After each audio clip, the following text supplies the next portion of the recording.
Le deuxième langage de l'amour, ce sont les moments de qualité. On se sent aimé quand l'autre est vraiment présent, pleinement disponible et te consacre son attention et son temps. Pas juste physiquement à côté de toi, mais mentalement et émotionnellement là, sans aucune distraction. Pour certaines personnes, passer du temps ensemble, partager, écouter ou créer des souvenirs est leur façon principale de recevoir ou de donner de l'amour. Et si tu ne le sais pas, tu peux te sentir frustré ou seul, même dans une relation stable. Dans mon cabinet, je vois souvent des couples où l'un fait beaucoup d'efforts pour l'autre, mais l'autre se sent invisible parce que les actions seules ne suffisent pas. Le corps et le cerveau ont besoin de présence, de connexion réelle. Et ça ne se limite pas à faire des activités ensemble. C'est l'intention, l'attention, le fait de se sentir vu et entendu. Mais attention au piège. Parfois, on croit que l'amour se mesure à ce que l'autre fait, alors qu'il ne s'agit pas de quantité ou d'effort, mais de qualité et de disponibilité.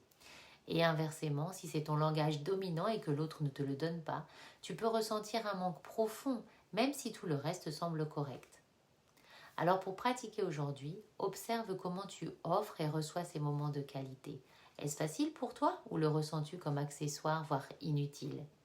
Essaye de t'accorder une vraie présence avec quelqu'un, sans téléphone, sans distraction, simplement être ensemble. Remarque comment ça te fait te sentir. Est-ce que ça active quelque chose en toi? Parfois, tu vas te sentir mal à l'aise, impatient ou même frustré. Et ça n'est pas parce que l'autre te dérange ou que tu ne l'aimes pas, c'est parce que ton cerveau réagit à des anciens programmes. Par exemple, le temps est précieux, je ne peux pas le perdre. Il y a toujours quelque chose de plus important à faire. S'asseoir et être juste avec quelqu'un, c'est perdre mon temps. Même si tu aimes profondément cette personne, ton inconscient peut percevoir la présence comme inutile et te faire ressentir de la culpabilité ou de l'agacement.